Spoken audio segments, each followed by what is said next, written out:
saying to you. So I'm almost ready. Here we go. All right, so today we're going to be talking about time. You guys, I want to talk to you about time. There is something that's been going on with my counseling sessions as I counsel married couples, even counseling individuals. I'd like for you guys to keep something that's very important in mind, and that is your time.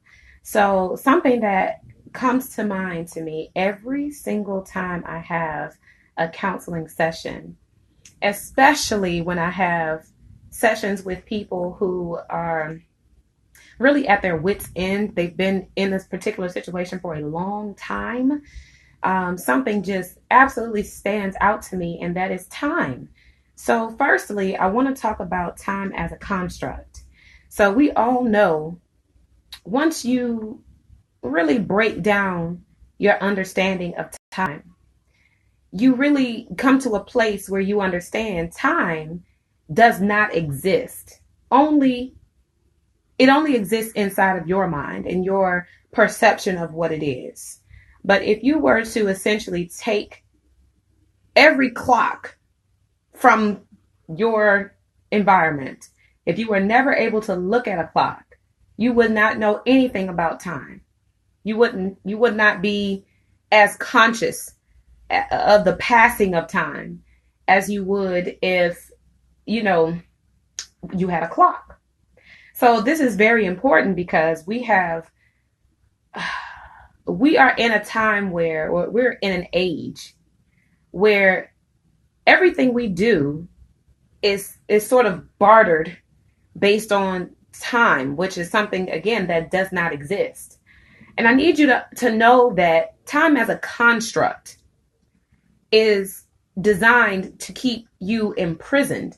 It's designed to keep you in a frame of mind of not having enough, or being in a place of scarcity instead of being in a place of abundance. The reason for that is because we go about our way in society selling our time to people. They tell us how much they're willing to purchase our time for.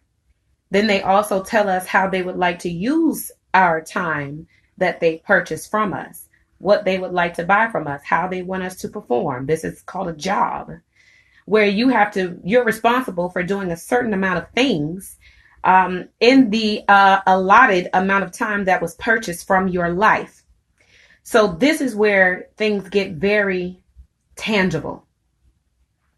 It goes from being intangible and nothing to being very tangible and imperative to your life. So this is where we want to start to conceptualize things in a more appropriate manner, where we're now looking at, I'm not only selling my time to someone or spending my time. Now, think of the terminology I'm using in its proper context. Spending and selling. Though that's what you do with currency.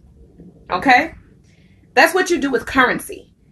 And so these things, two things tie together with time and relationships. You guys, I got some personal things I want to share with you because my life boiled down to these two things. Me wanting to have a relationship that was successful and wanting to have money to be considered successful from my own perception of myself.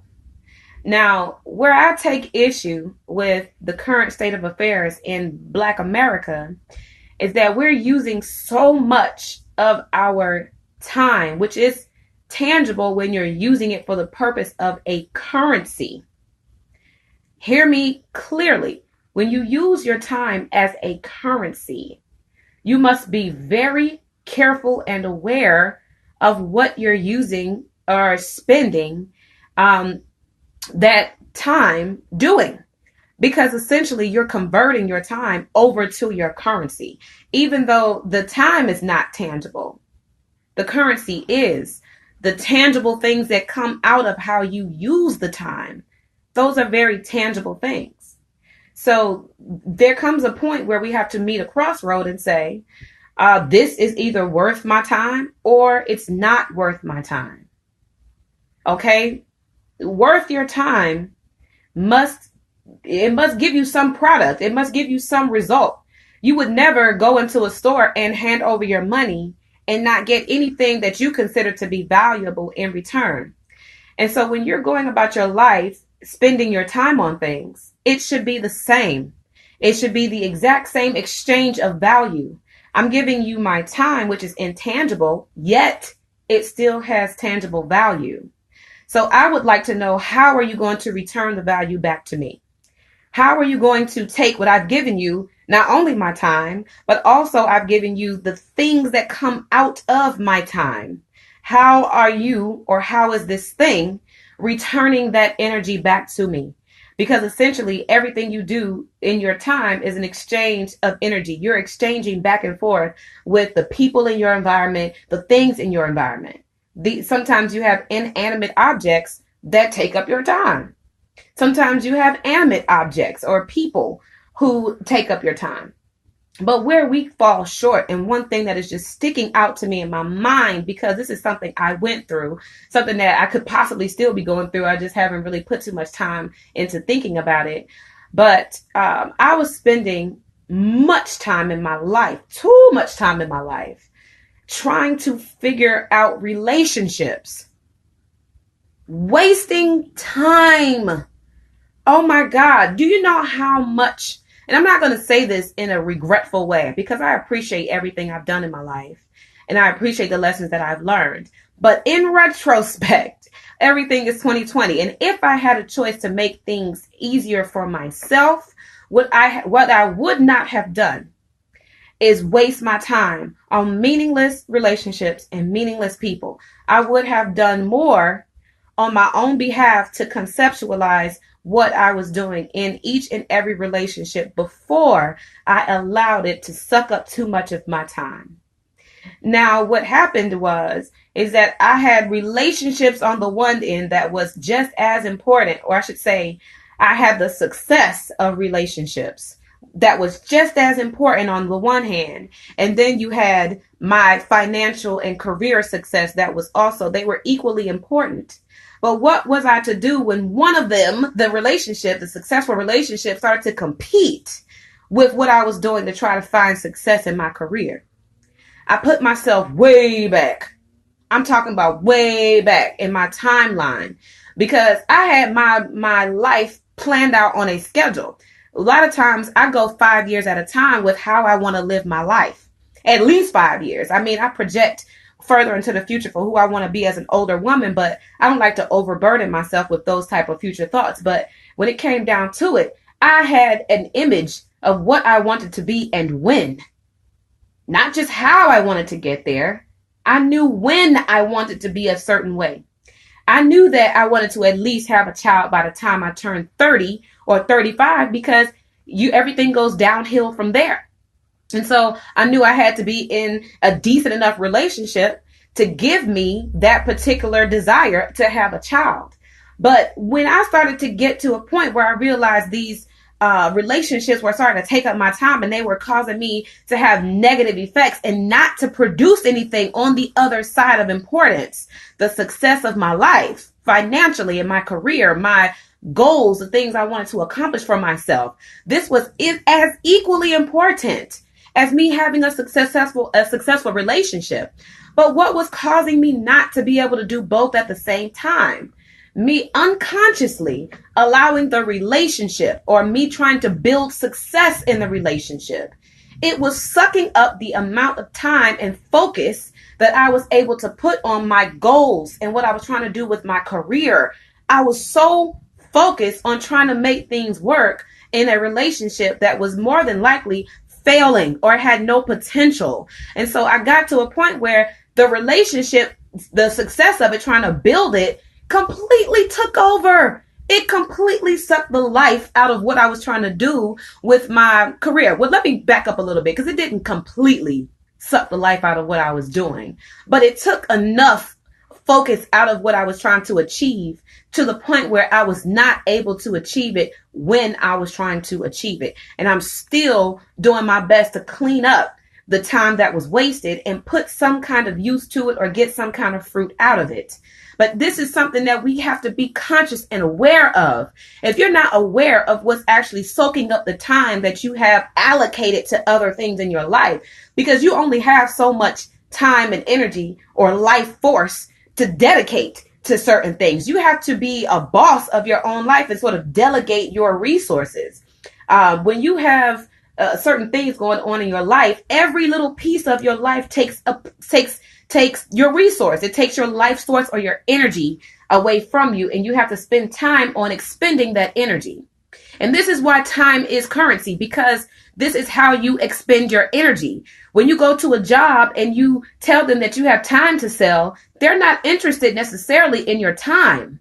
They're more interested in what energy you're giving to them during the time that you're there, because that's the real currency, your intellectual property, you having physical energy that you're producing at that job. So you have to also remember that your job is not the only thing taking up your life source or taking up the energy that's being expended in the time that you have in this life. So your relationships, come on, you guys, the relationships that we hold, we cannot, hear me when I say this, we cannot afford to be giving everything we have to broken relationships. If the relationship is not giving you the fruit that you expect to have in a reasonable amount of time, please hear me when I tell you that you're giving too much of your life source and energy to it, and it will set you back. It will siphon off. It will suck away. It will be a parasite to everything else that you have going on in your life. And you will not be able to focus and give your attention to the manifestation of your actual goals and achievements. And what I need you to hear me say is that if your relationship is not giving you a positive effect on what you're trying to accomplish otherwise, you have to do your due diligence to pick up and say, this is not what I want. This is not what I'm going to do. This is not how I'm going to spend my energy, because you're not spending time. Time is not real. You're spending your energy in that time. And this is what you have to be very mindful of. What is this relationship doing to me? What is this relationship taking from me? What is this relationship adding to me? How am I going to be able to reap any benefits or replenish the energy and the life source that I'm giving to this particular thing in order for me to keep going, in order for me to allocate those resources to other things? Now, what we got to know and understand is that when you're in a relationship, please hear me, when you're in a relationship, that is supposed to be like an energy generator for your life. A healthy relationship generates good energy. It generates productivity. It generates building. It generates more resources. It generates more life, more source energy. For example, when you have a child out of your relationship, that's more energy. That's more source. That's more currency that you have in order to allocate for the building of your reality, for the construction of your reality. We all know we create or we build our own realities with our focus and with our attention and with our law of attraction, with our energy. Okay, so when we have a situation where these things are being that are happening in reverse, where we're not building, but yet we're destroying. Okay, I have had counseling sessions where my clients don't even realize that what you're doing, instead of building up your partner and being able to extract the light and the resources out of them, instead what you've done is tear them down because of the nature of the dysfunction of the relationship. If you don't have a certain amount of respect for your partner, if you don't have a vision for your partner, if you don't know what you want with your partner, like a purpose. Why are we together? What are we trying to achieve? What is our relationship identity? Where are we going with this? Then eventually you'll start to see that all you're doing is spending, and there's nothing being done to regenerate. This we can't do. This we cannot do, because you'll be sucking everything that you have to give or spending it out without ever replenishing it. And this is something that is absolutely destructive in our communities, because this is something that we do to ourselves. We're not looking at our time like something that has any value. And what I know for a fact is that we all have actual tangible value inside of our lives, the things that we goal or the things that we aspire to accomplish as goals in our life. And so if you are not focused or spending or delegating any type of energy or time to the things that you want to achieve outside of the success, then where have you placed your priorities? You've placed them outside of yourself. You want to see success in a relationship, which more than likely has to do with your partner being something that you want them to be and they're not. So you spend all of your time trying to control them, trying to grow them, trying to mold them, trying to teach them, trying to level them up, trying to boss them up, which is really not your responsibility, because you should be with someone who's already on the level where you like them. Come on, hear me when I'm saying this. Your partner should not be a person that you need to grow and that you need to teach and that you need to support all the way. I mean, yeah, you want these things to happen, but you don't want to be responsible for it. You have to be in a place where, hey, look, I already like you. I don't think you need to change or do nothing different. I already like you. That's why I'm with you.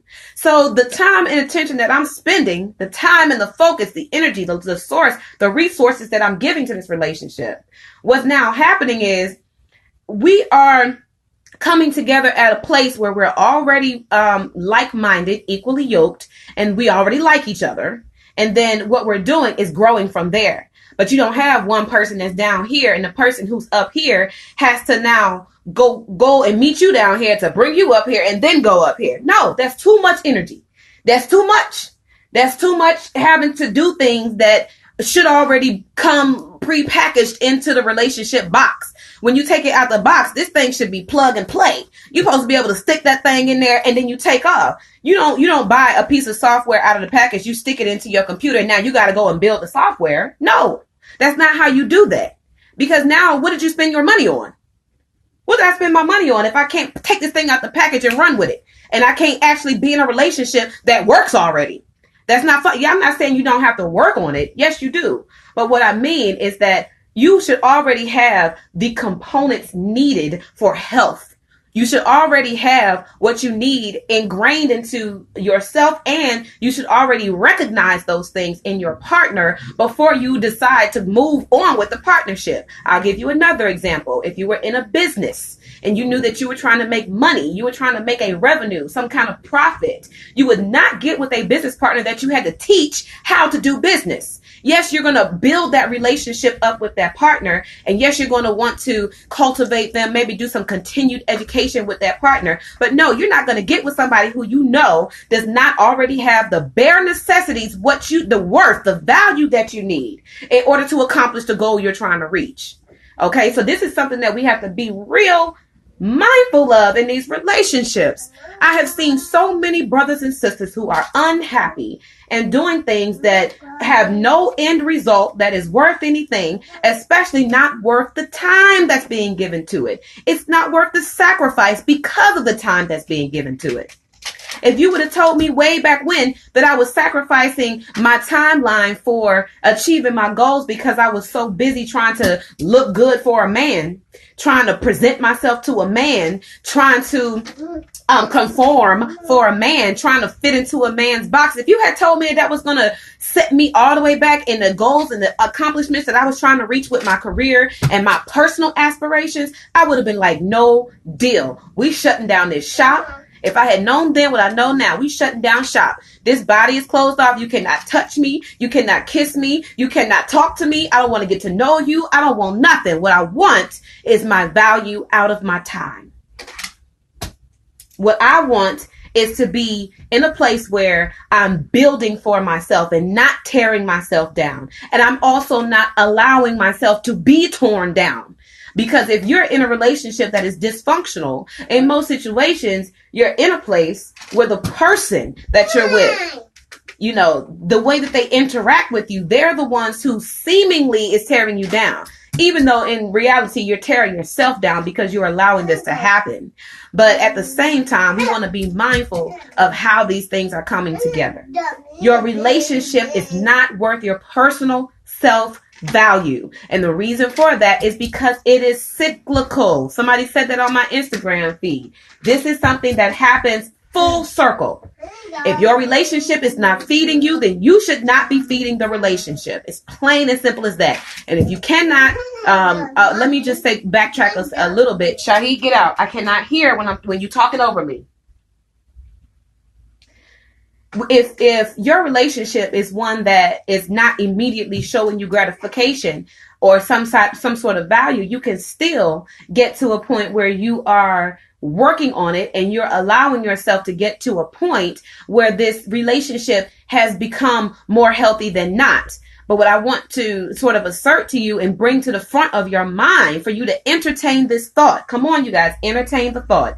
If you can look at your relationship currently, whatever relationship or situationship you in, if you cannot pick out the life, if you cannot pick out the light from the situation and extract it. For example, if you feel like you're too far gone, okay, this relationship has been too destructive. This relationship has been too painful. You never see yourself passionately making love or passionately kissing this person ever again.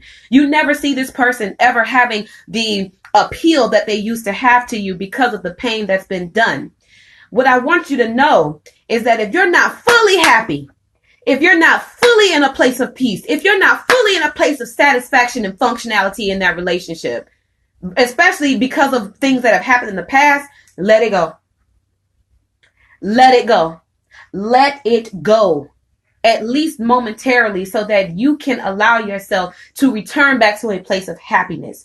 There is no way you can convince me that you can forget, that you can magically forget everything that has happened if you're not going to work on bringing some fruit out of the situation that you've already created. Okay? If you're not going to work on it, if you're not going to be diligent about the solutions of the dysfunction and the dissatisfaction, what has caused this thing to go wrong? Who takes the blame? Who is the person responsible for what actions? Who is going to grow? Who is going to have these expectations? What are the expectations? These are the things you have to come and call into the front of your conscious mind in order for you to bring that value and bring that light out of the relationship, in order for the value to come back. If there is no happiness, if there is no stability, especially your mental and your emotional stability, if you don't have that, in financial stability, these are things that are extremely necessary in the happiness and satisfaction of a relationship. But if you're not getting these fruits out of it, then you must bring into like I said, bring it to the front of your conscious mind. What am I doing? Am I working on this? How am I working on it? Do I have anything left to give to this thing? Because if not, the only thing it's doing is taking away from you. It's only going to be taking away from your happiness. It's only going to be taking away from the other person's happiness. It's only going to be causing even more confusion, more frustration, more resentment, more anger. More of everything that you're not trying to actually experience, because you've not allowed yourself to move or transition into a place of happiness where you're feeling valued. You're giving your time to something, your energy, your emotional intelligence, your resources, the resources of your life. You're giving it over to this thing and you're not getting anything back. And there's nobody else to blame about that besides you. Nobody else to blame about that, not even your spouse, because these are the things that you have allowed into your reality, because you have refused to either work towards getting it to a place of comfort and satisfaction and happiness, instead of allowing it to continue as a dysfunctional experience. If you're not going to work to bring it up to par, then in all reality, well, I should say in all truthfulness, it should be let go if you feel like you're stuck, or if you feel like you're not accomplishing anything else. If all your resources are going towards a situation that is not replenishing you, let it go. Study your attachments. Study the attachment that you have to the situation that's not feeding you.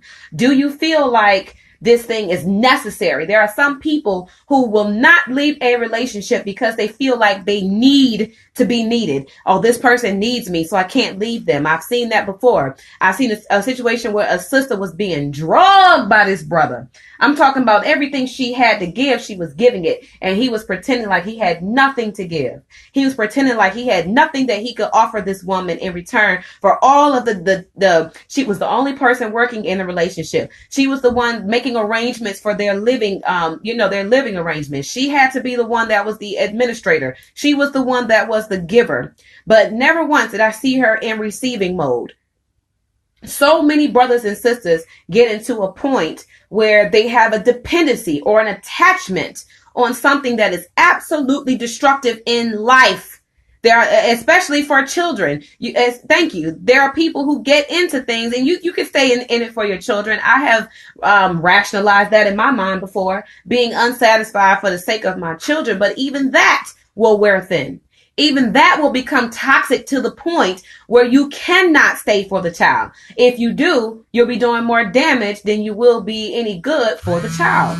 So these are the things like I said, take an assessment of your attachments. What is that attachment costing you? What is the attachment there for? Why do you have the attachment? Do you understand? There's no way to justify something that is only taking out of your life and is not giving to it. Even if you say, I have a child, your child still expects for you to take care of yourself to the point where you're able to take care of them. If I was a child and I had the opportunity to speak to my mother, just woman to woman, I would tell her, Mom, I'm straight. I'm good. I don't need you to be unhappy for me, boo. I need you to be happy for you. Because my relationship with my mother has had its fair share of strain because of the things that my mother allowed herself to go through in her relationships. Do I resent my mother? No. No, she had struggle. It was things that was going on in her life that she could not control. She did not have the preparedness in her spirit, man, to deal with these things in a more spiritually healthy way. I don't blame my mother for that. But what I want you to know is that there is something you can do about situations that seem to be worth the attachment, but not worth the value or worth the energy.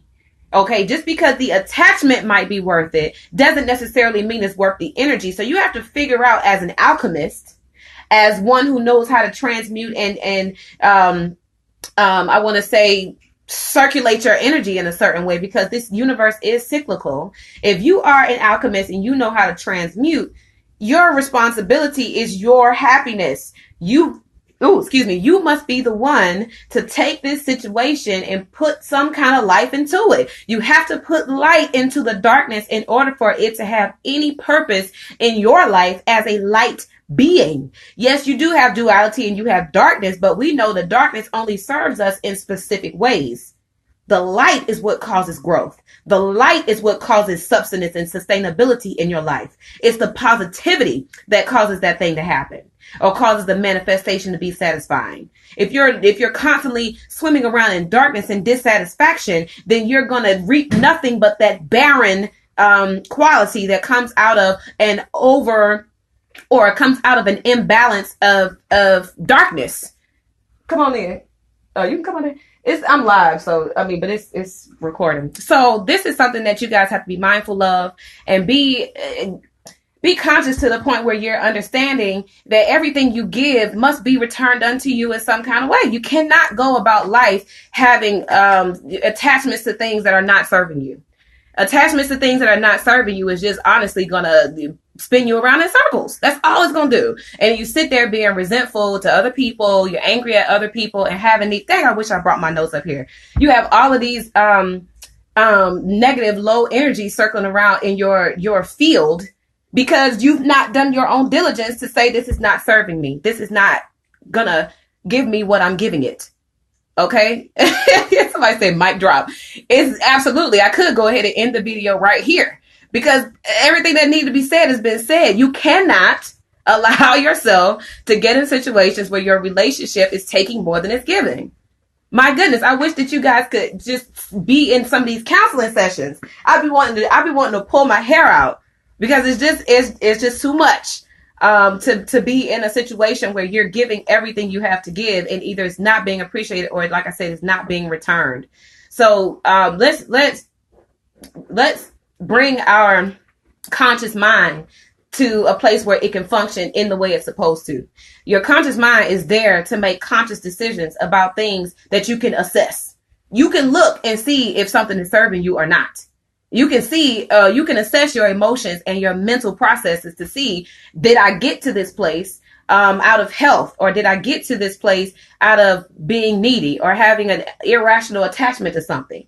Reconcile it and get it out of there, because what else are you going to do? Who else is going to do it for you?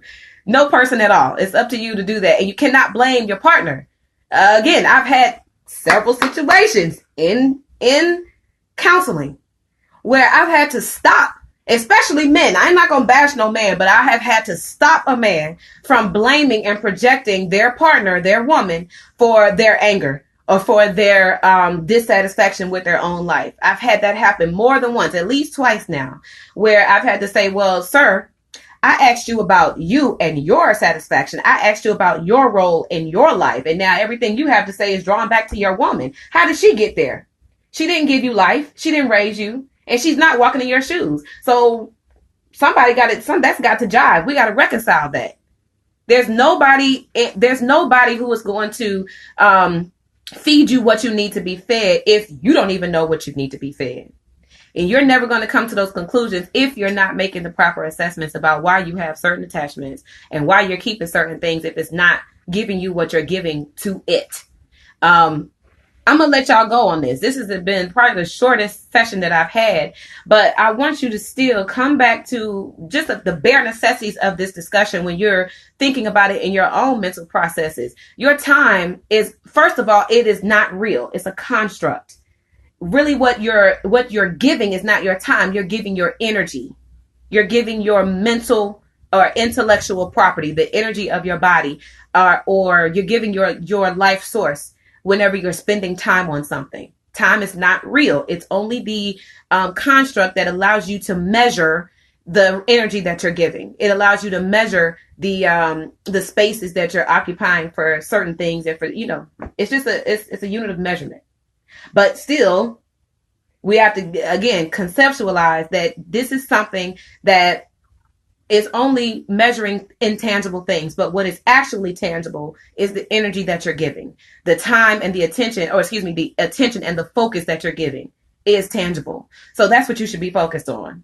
Is your energy being replenished? Not your time. You can't get the time back. The time is not coming back. So you have to be diligent enough to recognize that when you spend the time, something has to be, it got to be like a seed planted or something that's going to give you return on that investment. Your energy has to be replenished. It has to come back to you. Stop investing your energy into things that have no return on the investment. Half of y'all got businesses that you're running right now. You should be able to run your relationship like a business. If you're not giving me anything back in return, I don't want it. I don't want the extra bags. I don't need that. I'm gonna stop being silly with y'all. I gotta go. So y'all leave me comments. www.reeseroberts.com is where you go for this podcast. This will be the 9th episode. So if you missed any of the other ones, go to www.reeseroberts.com and you'll see a whole list of those. You'll also see on that same page previous live broadcasts that I've done. I have them all grouped together on that page so that you can, go back through my little archives and see some interesting topics. I also write, you guys. I haven't been writing in a while because I've been doing so much talking. I prefer to talk than type. But you can also see some of my blogs that I've written. I write blogs for personal development and also for business type techie stuff. Y'all probably don't want to hear that. But you'll see all of that on there at reeseroberts.com. So what's my other thing I want to tell y'all? YouTube. There's a YouTube channel, Reese Roberts, for that too. And I think that's it. I usually try to remember to cover all my social media pages. I'm on Instagram at This Page Deep. All y'all already know that. But the people on Facebook, if you're not following me on Instagram, I also broadcast live from there too. So I'm going to go ahead and sign off. I love you guys. Please, please, please stop wasting your time and energy on things that are not worth it. Coming from me. Okay? Bye-bye. Ooh. I don't know why I'm always sweating like a pig when I do these videos. I mean, I sweat.